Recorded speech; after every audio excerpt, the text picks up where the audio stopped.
Ada sejumlah fakta mengenai kritikan Anies Baswedan kepada Presiden Jokowi pada Sabtu 20 Mei 2023 lalu. Salah satunya adalah kritikan itu dilaporkan oleh relawan Ganjar Pranowo hingga respon istana serta pengamat. Diketahui kritikan itu disampaikan oleh Anies ketika dirinya diundang dalam acara Milad PKS ke-21 di Istora Senayan Sabtu 20 Mei 2023 lalu.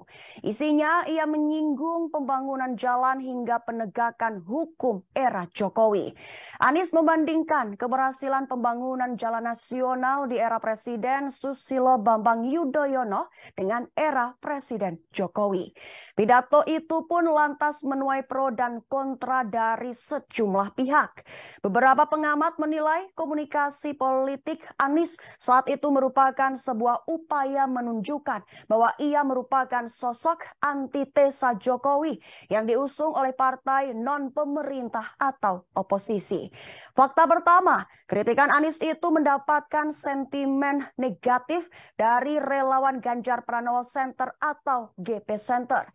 GP Center melaporkan Anies ke polisi karena diduga menyebarkan berita bohong atau hoax pada Selasa 23 Mei 2023. Pihaknya melaporkan pernyataan Anies terkait perbandingan pembangunan jalan era Jokowi yang disebut-sebut tidak sesuai dengan data Badan Pusat Statistik. Namun diketahui laporan tersebut ditolak oleh Mabes Polri karena belum ada data yang cukup. Lebih lanjut, GP Center akan kembali lagi ke Mabes Polri untuk membuat laporan tersebut saat barang bukti sudah lengkap. Selain itu, fakta kedua adalah Istana melalui Kepala Staf Presiden Muldoko angkat bicara pada Senin 22 Mei terkait kritikan Anies Baswedan mengenai pembangunan tol di era Presiden Jokowi. Muldoko mengatakan pembangunan tol atau jalan berbayar tersebut juga dirasakan manfaatnya oleh rakyat kecil. Ex-Panglima TNI tersebut mengatakan dirinya bisa menilai hal tersebut karena pernah merasakan naik bus zaman dulu.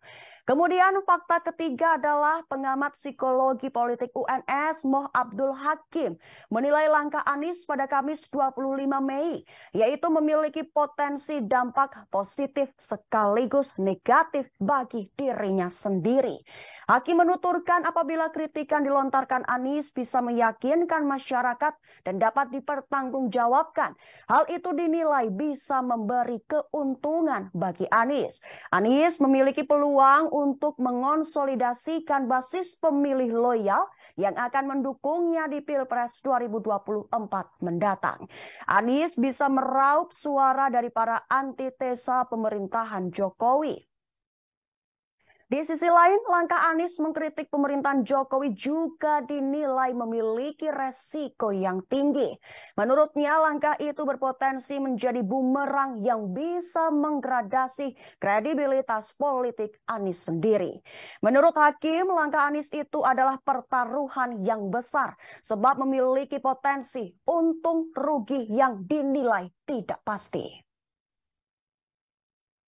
Terima kasih sudah nonton. Jangan lupa like, subscribe, dan share ya.